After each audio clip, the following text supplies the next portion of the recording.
All right. Well, welcome to episode 4 of Leaders in Next. Dan and I are your co hosts, and we're proud alumni of the University of Michigan and passionate supporters of the university and the athletics program and the student athletes. We created Leaders in Next with a goal to be a different type of podcast instead of focusing on X's and O's, and there are plenty of podcasts that do that. We wanted to highlight the whole student athlete, exploring their journey to Michigan and giving fans a better understanding of who they are not only on but off the field. Today's episode is presented by Caribou Coffee, fueling real leaders with real ingredients. Please visit their website at cariboucoffee.com for more information. The tight end position has been a staple in the Michigan offense for a long time, and today's guest is one of the newest members of that group. Zack Marshall hails from Carlsbad, California, and is a member of the 2023 recruiting class. He played tight ends and special teams last year, earning his first varsity letter. Zack, welcome to Leaders in Next podcast. Thank you for having me. Very blessed great to be here. Excited to hear kind of your journey to Michigan, especially since it was a really long one. I think technically you're about 2,300 miles from home, which is not really a car ride. But again, excited to kind of hear how you ended up here and how things are going. But we're going to start when you're young. Hey, growing up, obviously football is a central part of your life now, but when you were growing up, what other sports did you play? So the funny thing about me growing up, my best friend, when I was in second grade, had me join his flag football team. I was playing soccer, t-ball, like the normal sports your parents kind of throw you in, see if you're actually athletic, and if you're not, they get you out of it. But turns out it actually worked for me. So my best friend told me to start playing flag football with him and fell in love with it, right? So I was just begging my mom over and over, can I play tackle football? And she said no, over and over and over and over. Said, if you play 2 years of rugby. So I think fifth grade, I started playing rugby. Fourth grade, fifth grade, and I actually started to fall in love with it. Now, wait a minute. Was she scared, like the football thing? Was she scared of injuries? Because rugby isn't exactly a non-contact sport. That's so like what I thought. Right. So she always tells me that she thought rugby would scare me out of playing football.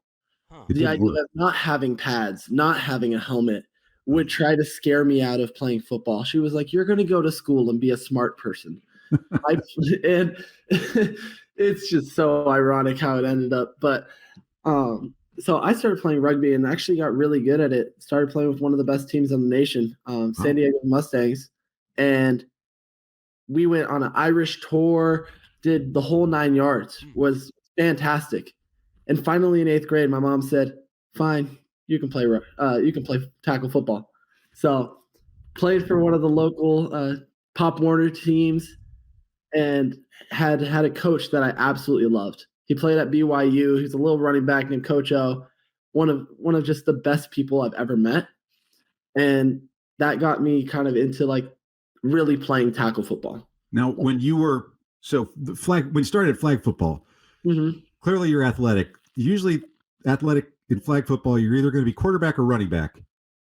But I'm curious, what position did you start at? So I played receiver, but the way we hid me was I would be the center. You know how in flag football the center's eligible? Okay. So the first play every single game, I would be the unathletic tall center, and then out of nowhere end up with the worst person covering me, and then I'd run down the middle and score a touchdown. Would you walk out? Would you walk on the field with a little bit of a limp, like? Exactly. I looked uncoordinated. I was long, lanky. I wore some really ugly cleats too. I didn't realize they were ugly until I grew up and started to realize, peach cream cleats with your blue jersey is not really the best look. It was part of the act. It was all part of the show. It was all. I also wore rec specs. Like I had the full like goggles because my parents wouldn't let me use contacts. Okay. So with it all, you have succeeded despite your parents trying to hold you back. You got to remind them. No, I'm just kidding. They've been amazing to me. But so, was there a moment in your youth when you realized, I'm really good at football? This could turn into something big. how old were you when that kind of realization came to you? Kind of the middle of my freshman year. So middle of my freshman year, there's this coach named Coach Farrell. He was my strength coach in the high school, and now he's actually the head nutritionist at UW, which is crazy to say. Okay. Oh, wow. We've all gone our separate paths. This guy was a diehard Michigan State fan, and That's unfortunate. I know, and this is where it gets really funny. As he's like starting to leave his job to go start into a college job, he leaves our high school and he says, "Zach, you're going to be something great someday. I will love you as long as you don't play for Michigan." And, and now to this day, I think of him saying that, and I think how funny it is, and if he actually still loves me, So, Hey, Dan, we're gonna have to reach out and see if we can get him on the podcast and ask him the question. It's all we can do at this point. We got to. Yeah. I mean, I haven't really talked to him, but our paths are starting to cross, and it's funny how that's all happening. But yeah, I was at Santa Fe Christian, and I really felt like after that freshman year, I could be something. Got pulled up to varsity, and that's when I started taking it really seriously. So you mentioned coach that was an inspiration. What other who was like when you growing up, who was the big inspiration that, I don't know if it was a parent or a professional athlete, a coach that you had, anybody that you remember saying to you that, hey, this is something you can be great? Not necessarily saying it to me. Yeah. But maybe just being an example. A guy named Asa Turner came from the same high school I did at Carlsbad once I transferred. Okay. He was like a big cousin to me. Like practically felt like family. Our sisters were good friends. Our moms were good friends. And he was actually on the team at UW last year when we played them in the national championship. So got a picture with him before the game, after the game, and he just seeing how he ended up being in high school and the way that he just worked and worked. And obviously he was talented, right? Sure. Still is. I mean, he's playing at Florida now, but the way that he just worked and just trying to emulate that every day, being from where he's from, being in a position where, yeah, sure, a decent amount of guys out of San Diego get recruited, but not usually to the big Eastern schools, the Bamas, the SECs, right? Those guys tend to recruit kind of LA if it's in California, right, or all the Southeast region. So seeing Asa be able to go to a high-level program like University of Washington really just kind of gave me that spark and said, like, yeah, you can do it too. Gotcha. Was it the way he worked in the weight room, in studying film, in preparing for games? Was there something you remember, specifically from Ace's preparation that was part of that kind of inspiration for you in taking the next step? Yeah, so I forget what it is, but specifically weight room, his name is at the top of like every single power thing, different lift in the weight room. There's like the best of all times, right? And it's just like it says Asa Turner, Zack Marshall, Asa Turner, Zack Marshall. So he was just like barely above me on everything. But you're up there. I made it for like two or three lifts. But dude, he tapped the weight room every day, and I learned that's how you're going to get good at football. You need to be bigger, faster, stronger, and then you hone in your technique. And once talent, technique, and then your energy, your play energy, all come together, you're going to be really good at football. Yeah, we talked about high school, and you met him at Carlsbad, but you actually started your high school career freshman through junior year at a different school and then transferred. And that was after you had a 1,000-yard season receiving as a junior. What went into that decision to transfer high schools after your junior year? And how did it change, you think, ultimately your path to Michigan? It gave me my path to Michigan. I would argue that none of this would be happening if I didn't make that move. Now, in the moment when you're sitting out 4 games and you're wondering, was it worth it? Yeah, it sucked. But Carlsbad really just gave you the competition to play against to prove your worth in a way. Santa Fe, incredible program, incredible coaches, incredible people, but just doesn't play at the level of competition that people like to recruit at. Sure. A lot of people get walk-on spots, stuff like that, because they play at a lower level, and you show you're talented. Okay, we can give you a walk-on, or you can play FCS, D1 FCS, right? Because we don't really know how good you are comparatively, but we know how good you look, right? So going to Carlsbad and getting to play with guys like Julian Sayin, Luke Forelli, who's now at Cal, Justin Johnson, like guys that are playing D1 high-level ball, just kind of helped me get to a place where I felt not only comfortable to play at that kind of game speed, but it let coaches really evaluate me against other talent in a way. Can this guy run routes for Julian or run routes for JJ McCarthy, or is he just good against his corner? Yeah. So those are the questions that were answered by going to that school. What's a good segue, because you talk about competing against the highest level talent as a measuring stick, as a way to prove kind of, hey, how good am I to the scouts? I'm sure you knew that those measuring stick moments are important. And Totally. At the 2022 Elite 11 camp, you earned an MVP award. And so tell us more about that experience. And obviously, I'm guessing that meant a lot for your recruitment. And so just interested in hearing more about that. The Elite 11 was a jumpstart to everything, in my opinion. I had just gotten my first Power 5 offer from Utah, and I go to this camp. It's in somewhere around LA area, and guys, top of the line dudes like Deuce Robinson. That's it. Yeah, the dude who was the number 1 tight end in the nation. And I felt like I could really compete.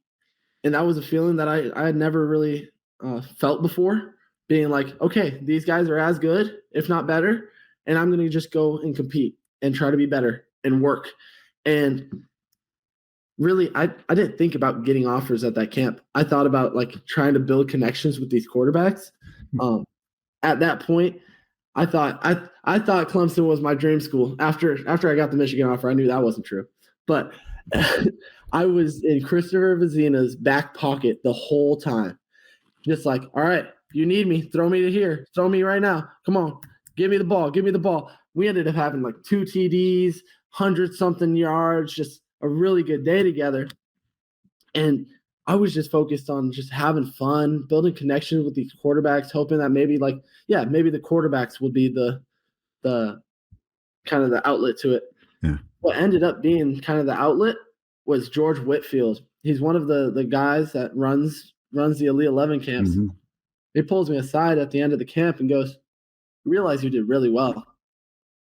Who do you have offers from?" I was like, "Just got my first Power 5." He's like, You're being serious right now. And he kind of looked at me. He was like, "Where do you want to go?" And I said, "I'd love to go to Michigan." And he called Jim Harbaugh. Now, Jim didn't answer, which was the sad part. I wish I was on the phone. I wish I had a story of Jim just answering the phone saying, "Yeah, I trust you. Here's your offer." That wasn't how it went. He left a voicemail. I don't even know if he knows it. But the fact that all these connections came through, I told him I want to go to Michigan that day. And leaving that voicemail just made me like, yeah, I can really do it. And then everything else fell into place, which, wow, thank the Lord, right? Yeah, and that's a good. I mean, you had that Utah offer. By the end of the process, you had Power 5 offers from a lot of schools. You had Utah, Cal, Boise State, Arizona, Michigan, obviously, Washington State. So the offers, my guess is, after that camp, they flood in. But it sounded like you knew Michigan was the school, even on the field at the Elite 11.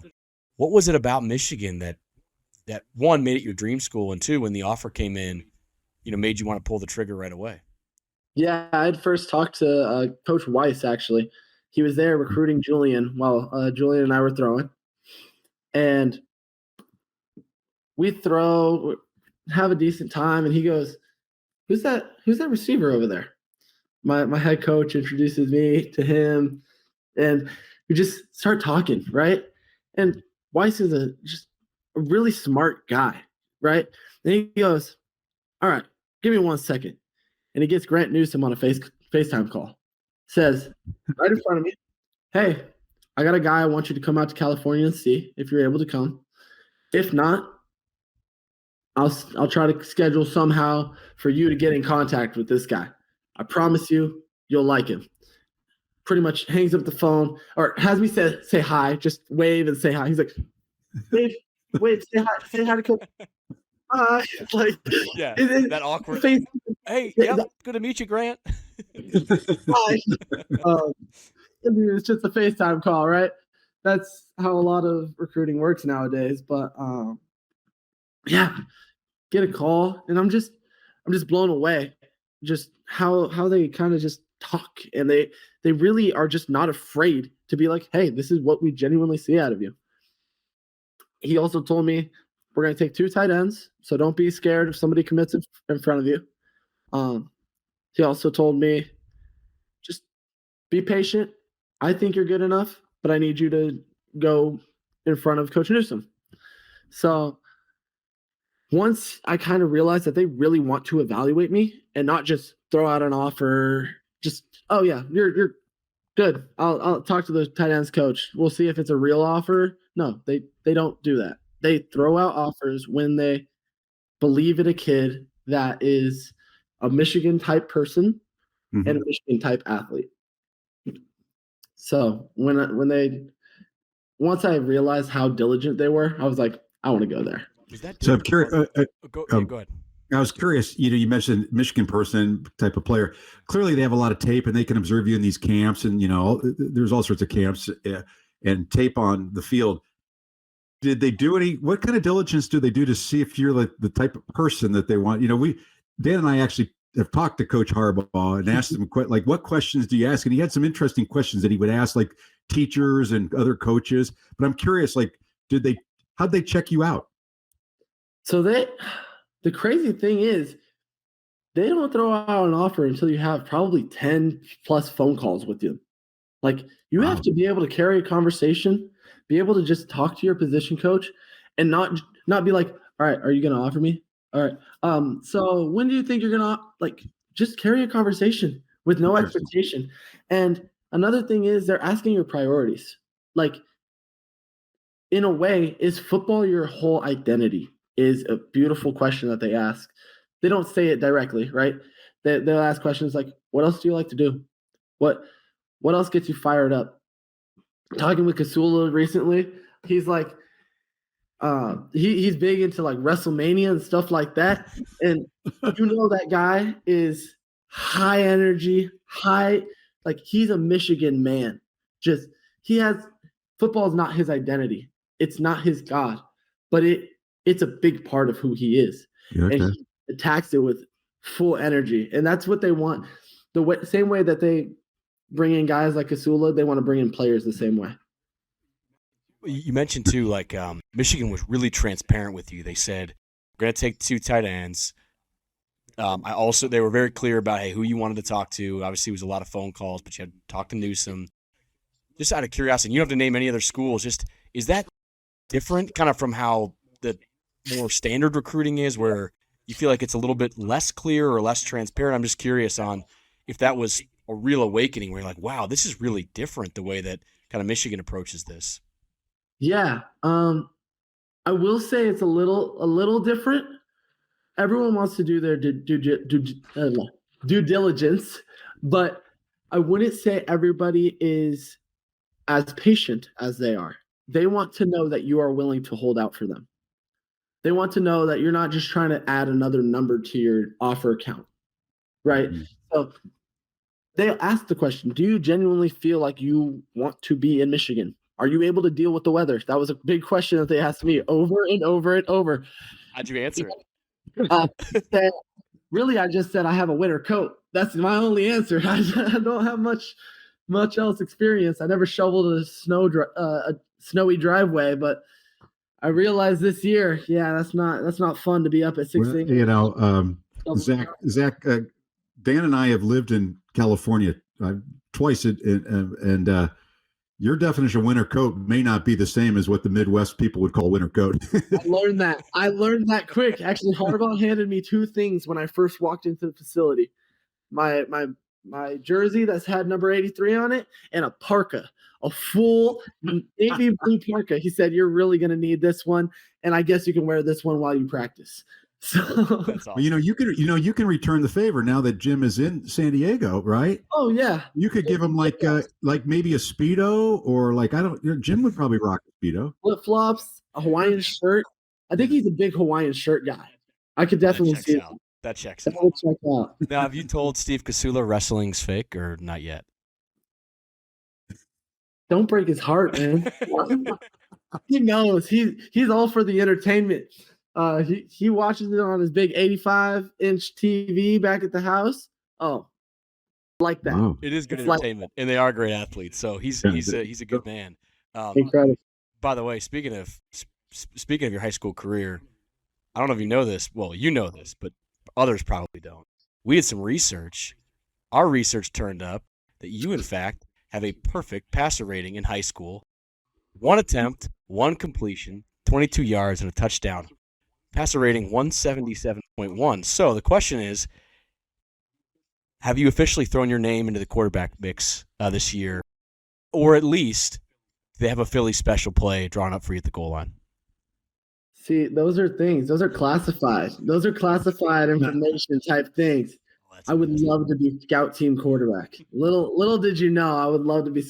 Now you got to watch that throw. It's a pretty good throw. Well, we watched it. We saw it. Oh yeah. Well, we saw it. Take the reverse, and I had about probably 6 inches to the back of the end zone for me to throw that to JJ. Oh, it was a beautiful throw. Oh yeah. Now, By the way, I don't know if you know, speaking of tight ends that can throw, Max Bredesen was a quarterback in high school. And he still can spin it. Yeah. So if you are, if you're going to look to get a special play drawn up for tight ends throwing the ball, you're going to have stiff competition with Max. So you better start practicing throwing motion. And it's a little less believable for the double pass if Max Bredesen does it being the fullback. But I don't know. But Zach, this is perfect. Like, remember your center strategy where you put the rec specs on, your wrong color cleats? They'll you have this practice. They'll never see it coming. I feel like you're gonna be the best fake artist out there. Trick play specialist. That's right. There we go. 83 goes in the game. He's actually throwing it. No, I'm just kidding. Scouting report. The Ohio State fans that are listening to this. So now you end up at Michigan, and there was an article back in May that asked you about your goals for the upcoming season, and you said, hey, you wanted to find a way on the field, but also be willing to help with anything, kind of inside the building or outside. You did appear in 3 games, got a letter. You were Scout Team Player of the Week for the Michigan State game, which is cool. And it seems like you accomplished probably a lot of the goals there. But I was wondering, what was your biggest takeaway of your first year at Michigan in the football program? The biggest takeaways is the standard at Michigan is so high. If you are not the best, you are not succeeding. So obviously, right, it's not like, oh, you're not first team all. It's not, they don't hate you for that, but they want to see you get better. And that standard is super high, and they're going to cultivate you, and they're going to make you a better player, whether you want to or not sometimes. And then just everything's about preparation. We joke that, or not even joke, we talk about this, season starts the winter before. The second that national championship parade was over, yeah, we were back to work. And that's something super important to being like part of the Michigan community and part of the team is just, you got to know that this thing's a year-round business. Wow. Another thing I got out of the first year is that special teams really matters. We had a lot of close games because of things that happened on special teams, not necessarily issues, but just being consistent on special teams just allows for so much to go right or to go wrong. So special teams mattering is huge. And then really everyone has a role. Like everybody on this team has a role, whether it's Scout Team Player of the Week, scout team backup, starter at tight end, starter on field goal, doesn't matter. Everyone has a role, and their importance is not defined by their role, but rather the fact that they do it. So now, when I was curious, so you know, big time player in high school, you show up at Michigan. When you went to your first practice at U of M, were there any kind of welcome to the Big Ten moment from an upperclassman that wanted to make sure you understood the rules and responsibilities of a freshman? Anything you could share? There was no hazing or something of that nature, but there was. You get hit extra hard because you haven't proved yourself, right? Right. So there's kind of two moments that I can pick on. The first one being, we have this drill called Beat Ohio, right? And it's 9-on-7 inside run. Like we're running the ball. No matter what, we're going to beat Ohio with physicality. And the defense knows we're going to run it. The offense knows we're going to run it. And what that means is you have some very, very hard collisions. And I was not ready for these very, very hard collisions as a 115-pound freshman that had just walked into the program about 10 days ago. So I get thrown in, and Coach Newsom tells me exactly what to do. Go, insert, and block Jaden Hood. See, little did I know, Jaden Hood has probably the hardest helmet on the dang team, and I got put right onto my butt. And it was fantastic. I mean, just so humbling. The bells ringing in the ears. You're like, all right, this is college football. And that's all you can do. That's awesome. Probably 2 practices later, we're running some split zone play where I have to come back and hit the defensive end. And when I tell you, TJ Guy is a very large and very fast and very painful person to hit. He is a very large, very fast, and very painful person to hit at times. And the thing about when you hit those guys is the only way to deal with it is to go faster, harder, and more aggressive at them.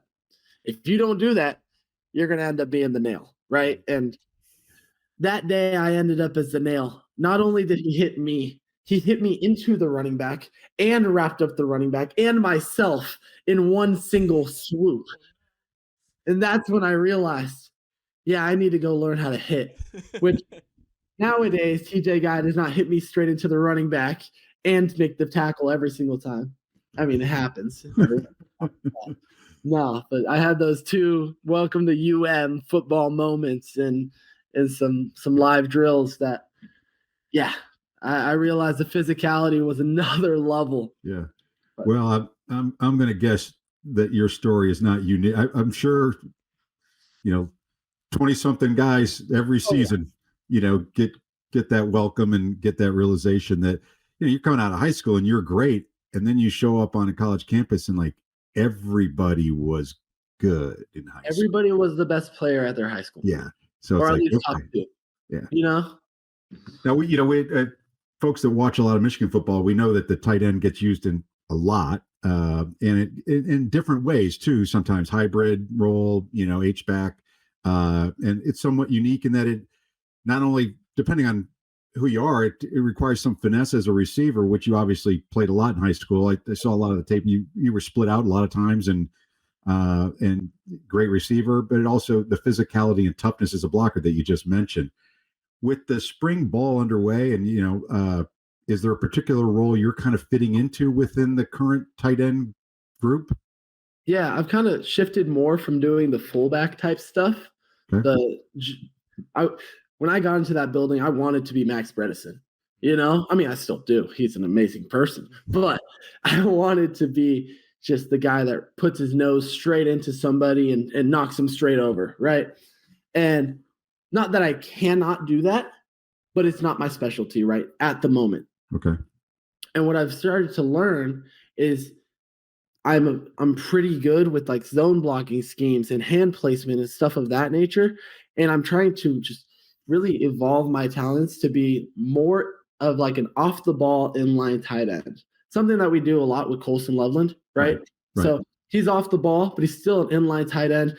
He's going to get split out. He's going to be number one in the boundary, right? He's going to have all these different roles, but combine both the physicality of the run game that we have here at Michigan with just the execution and pass game, right? So kind of just I'm trying to be in Colson's back pocket at all times. Like just learn from that guy. We have 3 very separate types of not very separate, but kind of 3 unique types of tight ends. And of the 3, I feel like I merge more to the Colson Loveland role of anything.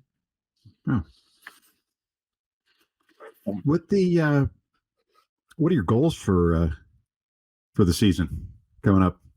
Yeah, I want to play on specials. That's the biggest thing, right? I want to play on special teams, make an impact in punt, kickoff return, whatever they ask me to do. I want to make an impact and show up on the stat sheet one way or another. I don't care if it's tackles. I don't care if it's receptions. I don't care if it's blocks defeated, right? I want to show up and be a factor on Saturdays. And the second thing I want to do is just be ready, right? Like Kasula tells us, like being ready is the most important part to any practice, game, or meeting, right? Be ready to learn, be ready to participate, be ready to thrive in whatever environment it is. So I want to prepare like I'm the starter, and I want to be ready. Never know when tight end 4, tight end 5 ends up in the game. It's great coaching because it applies to life after football. In terms, if you're working, for a company or whatever you're doing, being ready and being prepared, all great things. Because when you first join a company, you're not the CEO, right? And so when you first come to Michigan, there's very few true freshmen that start at Michigan, right? And so you earn your way on the field, and being ready is a key of that. So that's great coaching. You mentioned all the different roles that the tight end play, and there's almost 3 unique positions inside of that group. And as fans, we all got to watch last year Michigan run 32 straight times against Penn State. Oh yeah, and it was a thing of beauty, obviously, to watch just that domination over and over. And it's actually kind of been somewhat of a microcosm of like what the last almost 3 years of the program have been around physicality. You talked about the Beat Ohio drill, just dominating on both sides, offensive line, defensive line. As a pass catcher, though, did you wish they would have thrown at least one time? Were you like, oh, tight end's going to be open? They're not expecting it. This is the perfect time. Maybe after like 28 of them, we throw a little play action in there. Yeah. A hard play action, a flea flicker. Because, they know what we're going to do at that point. No, but how can you complain about getting a team win with Harbaugh used to say there's a spectrum of good games, right? Of like individual good games. And it's you win and you did really well. You win and you did all right. You win and you did poorly. Then you lose and you did really well.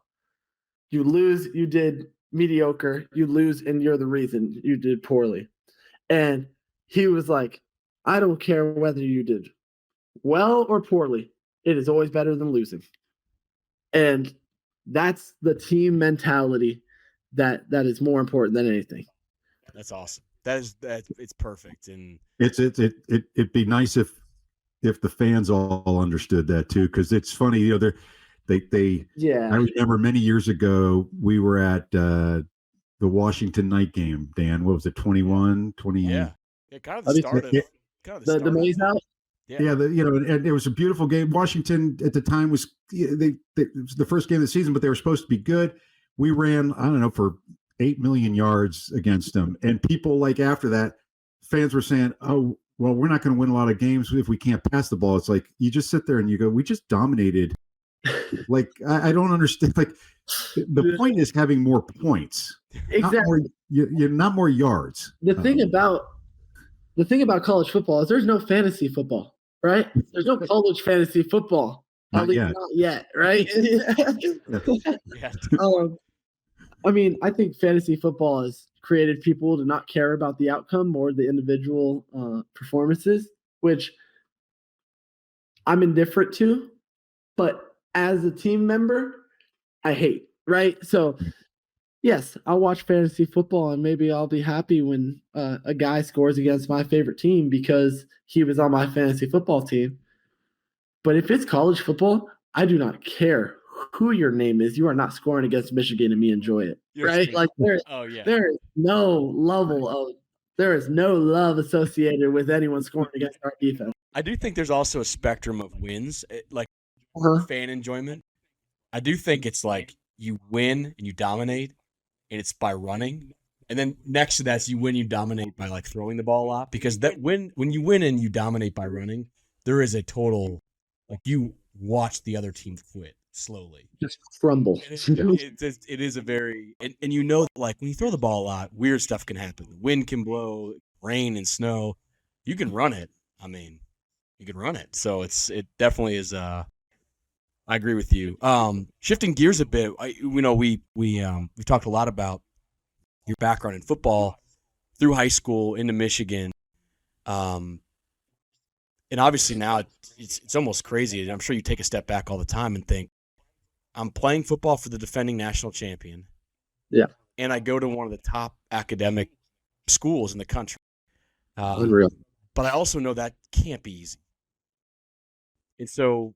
I'm interested, now that you're going into your second year, what have been some of the unique joys, some of the unique challenges about balancing playing for the best team in college football and going to one of the top schools in the country? Yeah, there's 86,400 seconds in a day, and you feel like every single one of them is either used or wasted. There is no in between, right? And it's very stressful, but we talk about not letting negative feedback loops concur, right? Don't think about the stress, which makes you more stressed about the stress, which then causes you to negatively fuel yourself in a negative way. Rather, you get stressed, think about, man, I'm glad I'm not bored right now. I'm glad I don't have something else. I'm glad that I can be stressed out about being at the best university in the world, because holy cow, there are millions of people that wish they had the life I lived right now. And was that a mindset that you picked up at Michigan, or did you have that? I mean, that's such a mature, really an incredible way to think about your situation. Yeah. Did you learn that, or was that just something you came in with? I would say that stems from my faith. Like, that's gratitude, being able to say thank you, Lord, and put it out of my own hands. That stems all from my faith. Now, that doesn't mean don't try, right? I kind of look at, like, there's this David Goggins quote that says, when you look at your creator at the end of the day, is he going to say that you did everything he created you to do? You're the only one that can decide that, and that's by your hard work, your effort, your intentionality in the day. But the gratitude to even have two legs to walk on, nevertheless be able to play football with is something that I've picked up from my faith. Could you give us a sense? I'm not sure people outside the building really know what your guys' schedule is like during, and maybe we focus on in season, like, walk us through kind of a typical week in terms of how often you guys practice, the lifting, and then you've got classes, and there's probably some academic support. Like, kind of walk us through what a week looks for you, because, like, when I was a student at Michigan, I had like no extra time. I felt like I was grinding just on academics. So I can't imagine what you guys go through balancing academics and a full-time job, basically. Oh, yeah. So give us some insight into what that week looks like. Of the Cold War, right, Dad? What's that? Yeah. Whoa. Yeah, well, and the depression that just ended when I was there, so it was tough. You ride your dinosaur to school every? No, I'm just kidding. Yeah. I'm joking. We did not have cell phones, I can tell you that, and no PCs. But so life, so maybe the grind would have been easier. But nonetheless, I think what you guys go through the schedule, because you're right. Yeah. There's 86,400, however many. How do you fit it all? Like, yeah, what does that look like? Because it seems almost impossible to fit it all in. It's a lot. So just like a normal spring ball day, right? I'll walk you through what we had, let's say 2 days ago, because yesterday we didn't have practice, we had meetings, but 2 days ago we had practice. So I have class from 8:30 to 1, 3 classes back to back to back. You're supposed to go in for breakfast before that. So I was at the facility around 7 a.m. to do breakfast, kind of just like a mental check-in. Sometimes I go hop in the cold tub. Usually I'll use a little bit of that time to do homework too. But so 8:30 to 1, you got class. 1 o'clock, or technically 12:50, right? We have the Michigan time thing, which ends classes 10 minutes early to get to your next class, which starts on time. But 1 o'clock, we have like an optional meet before practice. And then we'll break from that. We'll have about an hour to go get ready for practice before practice that starts at 3. We'll go 3 to 6, 3-hour banger of a practice. And after that, you got about 30, 45 minutes to, shower, hang out, get food. And then you got to get to the academic center by 7 o'clock, which is the Ross Academic Center, which houses all the student athletes. And you're usually there 7 to probably about 10 o'clock doing homework, because that's the only time of the day that you can do homework, right? So that's pretty much your schedule Monday through Thursday. And Friday, you won't have as many classes, but everything else is the same. And now on the days where you don't have practice and you have 3 hours of meetings instead, you're going to have a morning lift. Those morning lifts can start at 7 a.m., 6 or 7 a.m., pretty much. Or once you get it to later spring ball, it'll be 7 or 7:45, because the lifts will get shorter as the load on you gets higher. So the lifts will get shorter, the load on you will get higher. And then, so you're either in that 6 a.m. or that 7 a.m. with class after that. Then you have meetings for three hours, give or take, later in the day. And it's just, yeah. You got a lot on your plate, and waking up for those 6 a.m.s are no fun when you've been at the academic center till 10 p.m. the night before. Wow. We've asked this question a few times, and it is interesting how much of it has come back to. I think you're actually the first one that brought up more the mindset element of it. Yeah. But it's always been time management. Mm-hmm. Like, I have to either learn or have incredible time management skills to not only get to the next part of my schedule, but like you said, like when you're there, you've got to get the most out of it. Like, I can't really slack off at the Ross. Like, I only got these really 3 hours, because then I got to go to sleep and hit the lift the next morning. And so the margin for error is tiny. And so to make sure you're getting the most out of your time and then getting to the next thing, that's incredible. And I think that the people that listen to this that are either fans or alumni, they all most likely have a college experience that resembles nothing like that, right? Like nothing like that. So I can't tell you, I know I speak for my dad too, how just how impressed we are by that. Yeah, that's it's because most people, the window into viewing you guys is on Saturdays for 3 hours, and the amount of work that goes behind the scenes, and I'm sure they have some appreciation for it. But I mean, when you just walk through that schedule, people listening, not a lot of college students are that programmed, and to your point, don't have free time. But you mentioned in an interview, I think it was last year, as you were joining the program, I think you had mentioned that the Ross School of Business was a big part of your appeal, the appeal of Michigan to you. What drove your interest in an undergraduate business degree at Ross? So, if you can tell me another school that has top 5 academics, top 5 athletics, and really just like a top 5 like future program, I would be bewildered, or you would be lying, because there is no other school that has this kind of level of really just, I don't know how to put it, between the Ross School of Business. I mean, LSA is incredible, right? But the Ross School of Business being the number 4 undergraduate business program in the country is just so incredible for football players to be allowed to be in it, right? You think about the other great business schools, like you have Penn Wharton, right? The Wharton School of Business.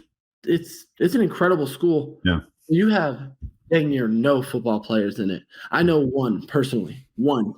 And I mean, it also happened to be a guy I went to school with. So those guys don't have to hit TJ Guy or vice versa. Yeah. TJ Guy at Penn. Guy on a regular basis. Yeah. But yeah. And the thing about Ross is the degree is one thing, right? Saying, yeah, I graduated from Ross with a X point X GPA. That's one thing. But then to be able to go to the alumni base and say, hey, I am like one of you guys, and really have a connection with the largest undergraduate like business body in the nation is just a step above. So yeah. whether I had an offer to play at Penn, I don't know if I would have been able to be in the business school. You know what I mean? Like these things just don't happen very often. And the fact that they make it possible is incredible. That's great. Yeah, top 5 academics, top 5 athletics, and really just offer you like a top 5 future. Are you in the business school now? Because I know that's a program. I don't, because it's for 4 years for some people, it's 3 years for others. Are you? And I'll admit to you something.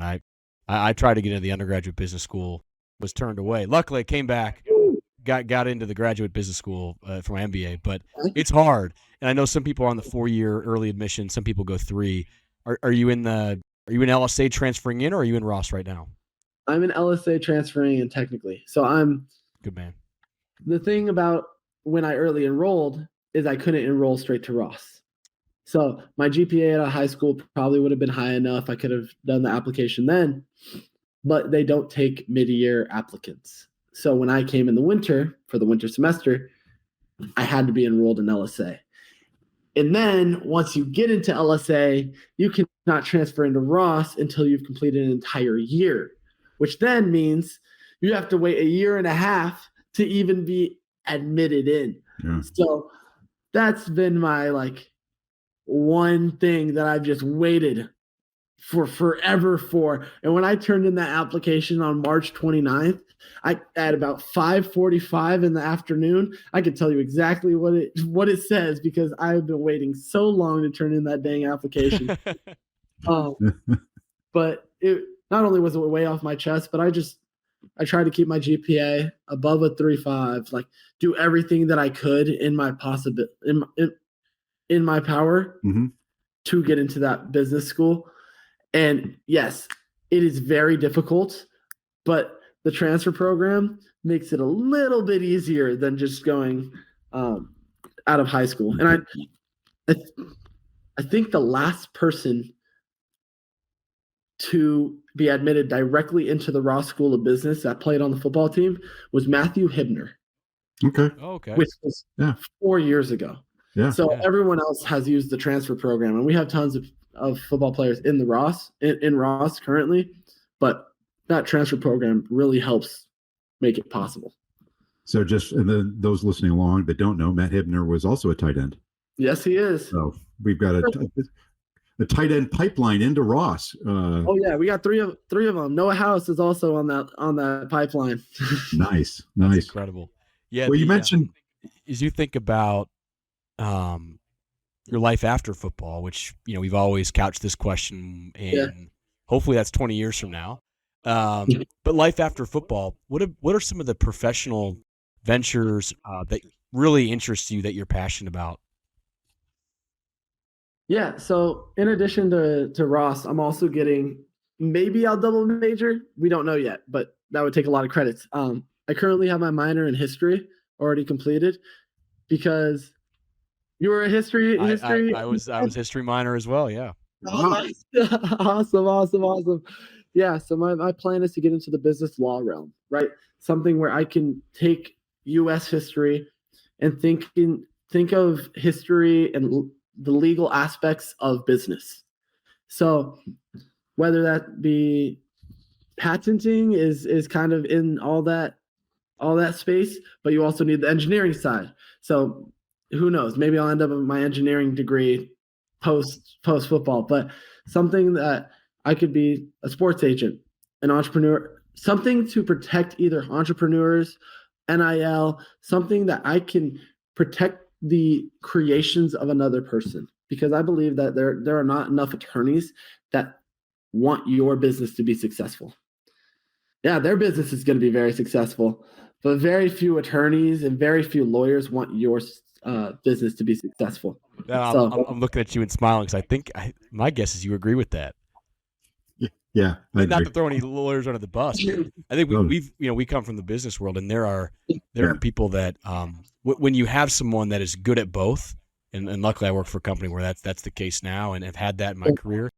Oh, it's such a huge asset. When you have someone who has studied law, is a lawyer, but they know the business, they understand the business. It is such a incredible thing. And it's funny, it's interesting you mentioned that, because intellectual property is a big thing now too. You mentioned, how do entrepreneurs, patents one way to protect, some sort of physical creation, but obviously with more technology, more entrepreneurs in the tech realm, IP law and the protections around IP is a huge deal. And so it could be interesting if you could find a way to do something there.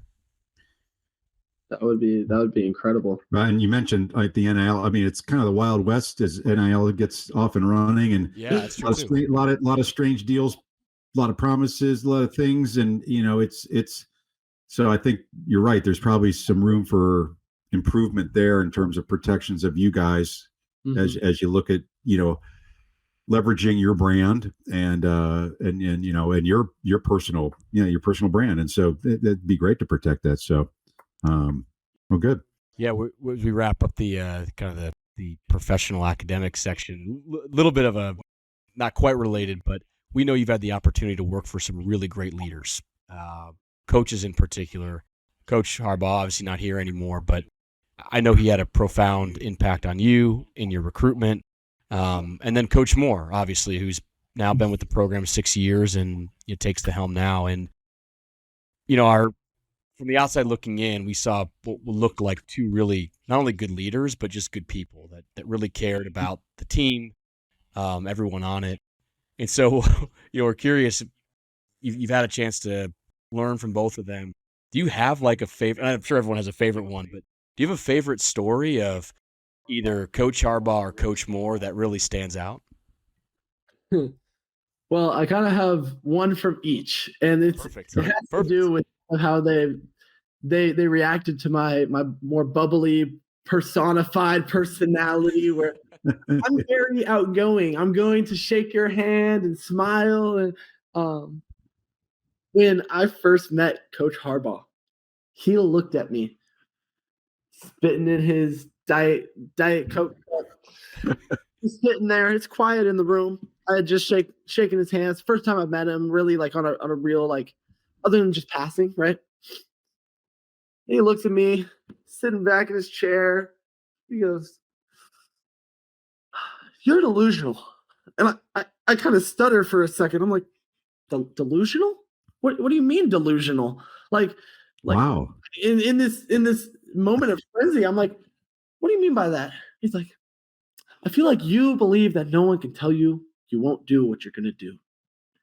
And that just hit me. And he's like, I'm delusional too. And it was this moment of just like this moment of just like, he really just saw the personality behind the bubbles, right? And it's like just a want to, and like the wanting to-ness, and how he interpreted it was, you're delusional.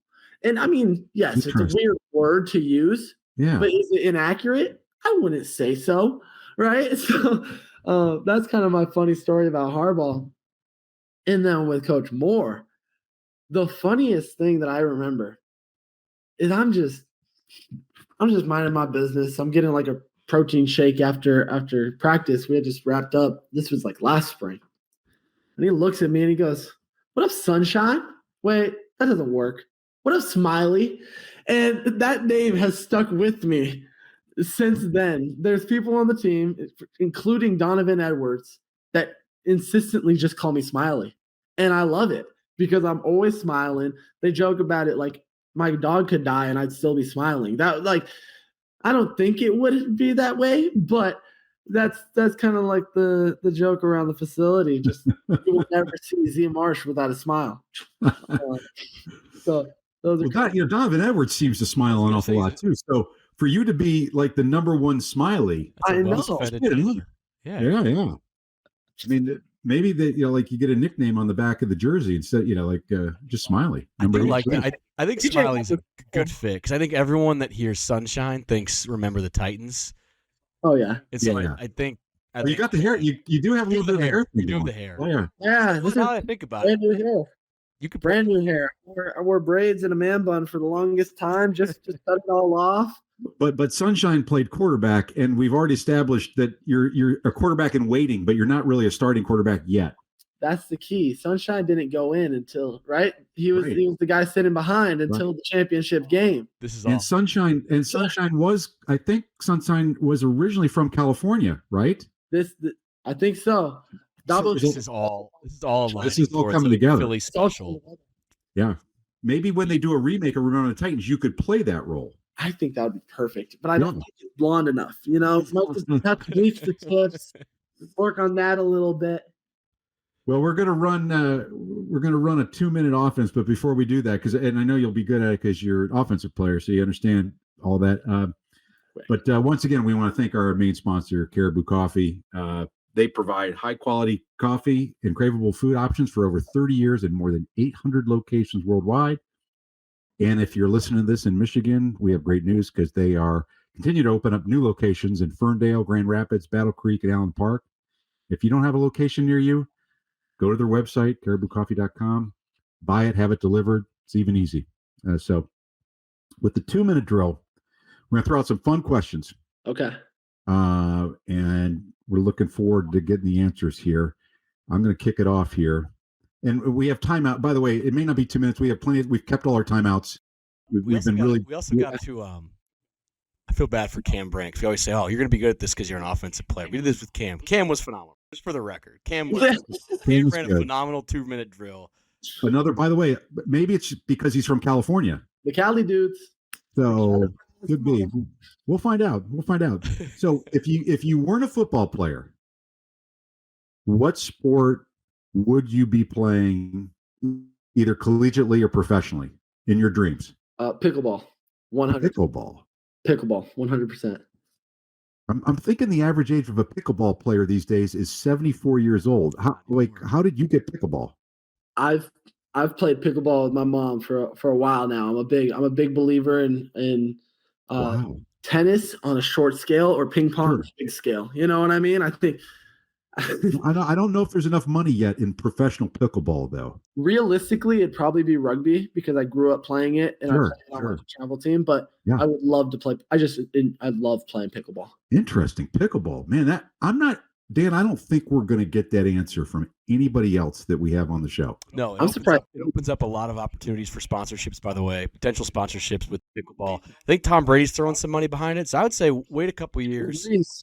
Drew Brees it is going to be some real money in pickleball. Hey, okay, I take it back. All I know is that my mother, who's 90 years old, plays pickleball twice a week. She's really good tennis player. Shout out to Gail Graves.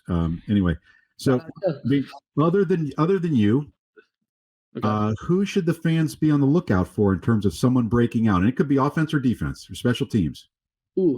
Zeke Berry. Zeke Bear. Okay, well, we need a defensive back, so that's good. He is an incredible safety. Other than Zeke, I will give you one on the offensive side. Fred Moore. Those receivers are going to be better than everyone in the nation thinks. Like we know inside, right? Yeah.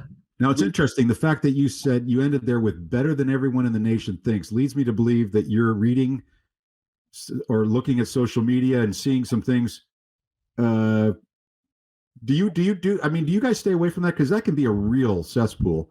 You can't let it fester. Okay. That's the thing. You look at it for 5 minutes and then it's done. Can't go down the rabbit hole of watching these. Yeah. So are the wide receivers? Is this a motivational? Given that you've recognized that maybe people are saying, "Oh, are they using this as a motivational thing?" 100%. I think all of those guys in the wide receiver room. I mean, Tyler Morris specifically, like has a huge chip on his shoulder. I mean, we saw what he could do. Yeah. When he goes and beats Bama. When he ran past that Bama linebacker. That's what I'm saying. Like he knows what he can do. He's had an incredible spring. That's but great. The guys behind him, Samaj, Fred, Peyton O'Leary, no one knows these names on like a national level. Yeah, they will, because these guys are incredible. Exciting. What's your favorite spot to eat in town? In Ann Arbor. Okay, so like if we're going like better, like if I had no financial limit. Yeah.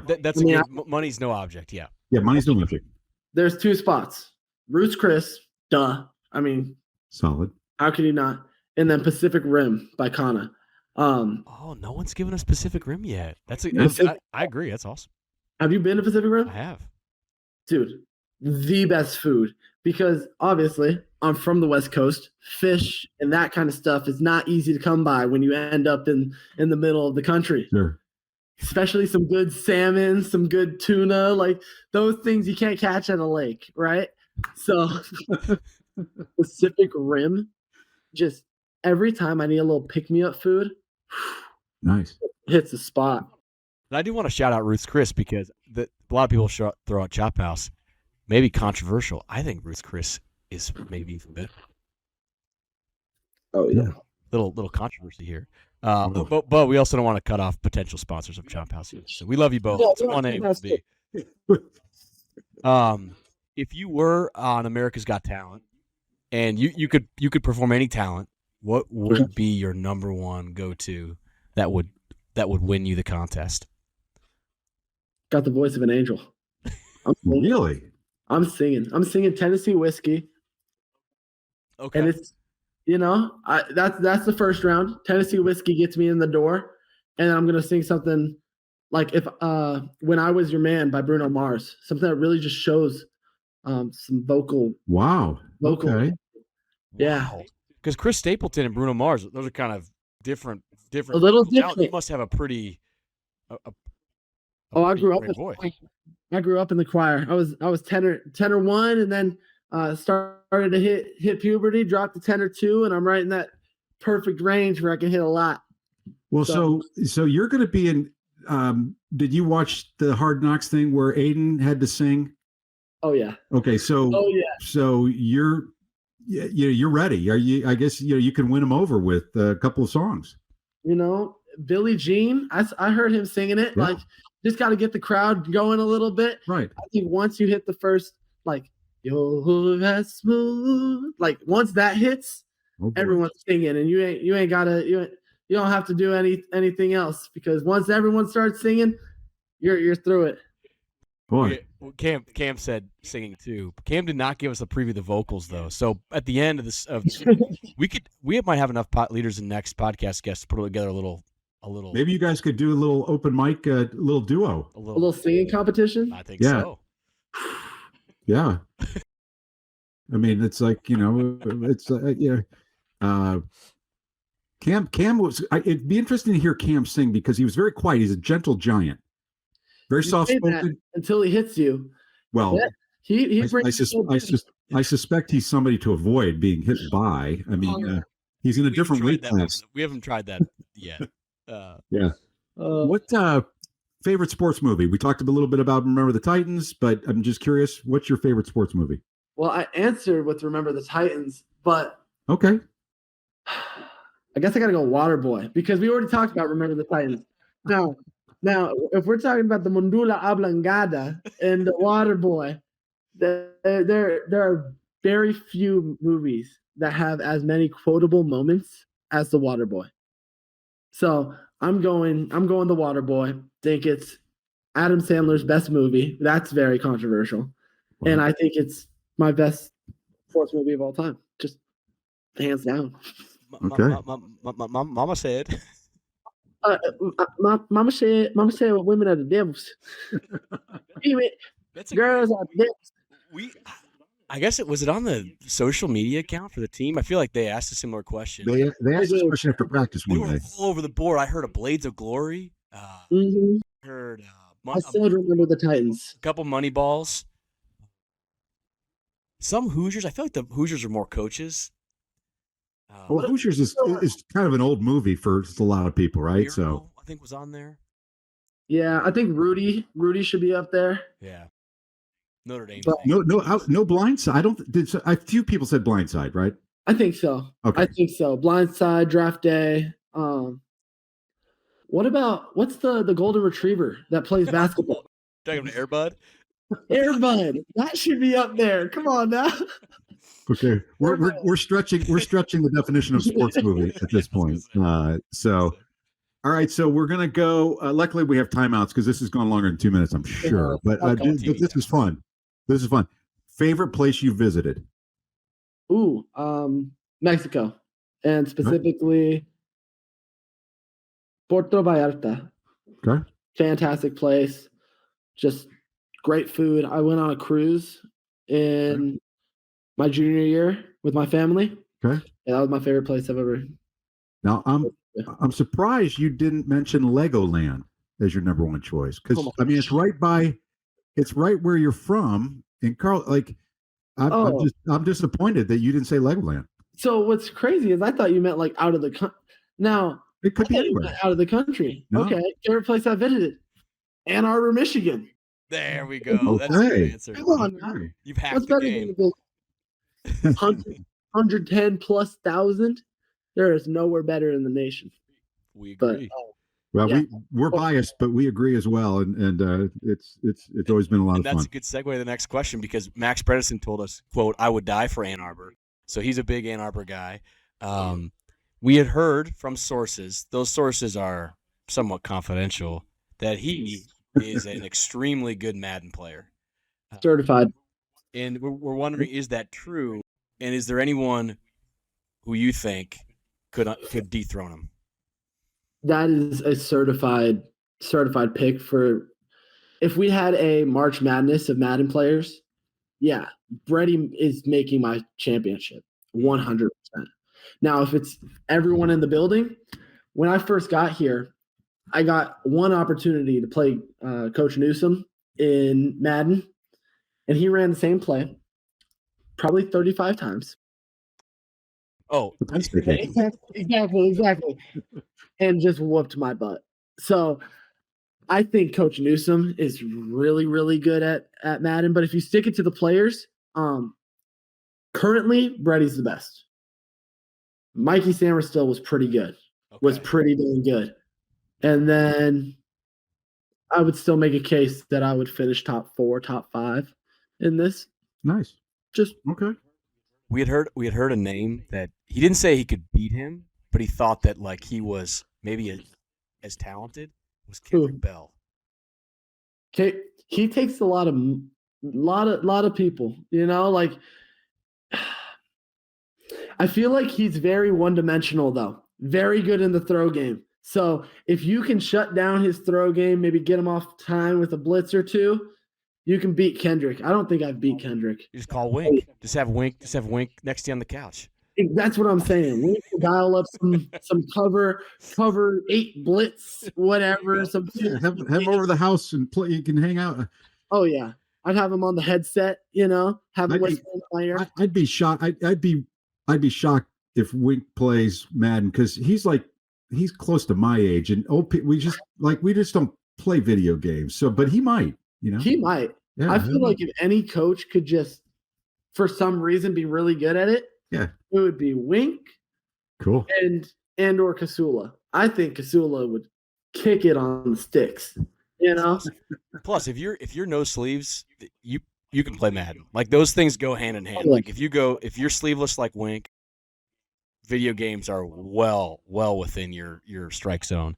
Another Brady shout out. I guess we call him Brady now. Was when we were talking to Davis, we had asked him about like toughest guy on the team, and he gave us this term called foxhole guys, like the guy you want next to you in your foxhole. Okay, yeah. So, either toughest guy or who your foxhole guy on the team. Just like a guy you want around you. Exactly. Things kind of rough. Like, things are like things are getting a little tense. Things are getting a little out of hand. Are we talking like fist fight kind of rough, or are we talking just like life rough? I think the potential. Well, you can pick two. A little life foxhole. Okay, yeah, I'm intrigued in both. Actually, we were initially thinking this is the guy that if you have to send somebody to the center of the field and the other team's sending their toughest guy, and it's like a death. We're back to wrestling WWE. Who's the cage match guy you're sending? You're out. Well, if I'm just sending somebody out, it's gonna be Brady.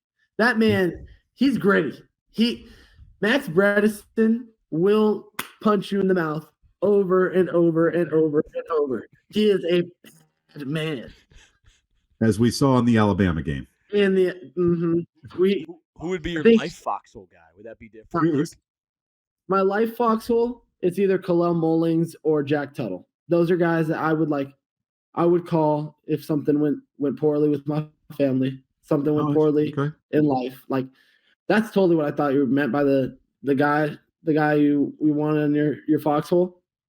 Yeah, Tut or Kalel, I would call, or I just have by me, because those are two just strong, good men who would look after your family. They would have your back in a fight too. Don't get it twisted. Those guys, they are some bad men too, but just good dudes and have that it factor of just being just good men. Well, that's great. That's great to hear, because both guys have been around the program a long time. I mean, I know Jack's been in football a long time, but he's also been in Michigan. But Mullins has been around a long time, so it's nice to have that leadership, those type of people that you're talking about around the program. So that's great. That was awesome. Well, hey, 2-minute drill, Zach. Yeah, and we scored, by the way. So and we won. That was a long 2-minute drill. That's like the last 2 minutes of basketball more than anything. Yeah, a lot of fun. Oh yeah. We'd kept our timeouts, and then they did a TV thing for like 5 minutes, and it was all good. But look, we are. This was awesome. We really appreciate you sharing our background with our listeners and viewers, and we hope we wish you the best of luck being the next great tight end from the University of Michigan. And we hope everybody's going to follow us on social media. We're on Instagram, LinkedIn, Facebook. Just search for Leaders in Next, and please visit our website, which is leadersinnext.com. for information on how you can support Michigan athletics. And so we release episodes on the 1st and the 15th of every month throughout the year.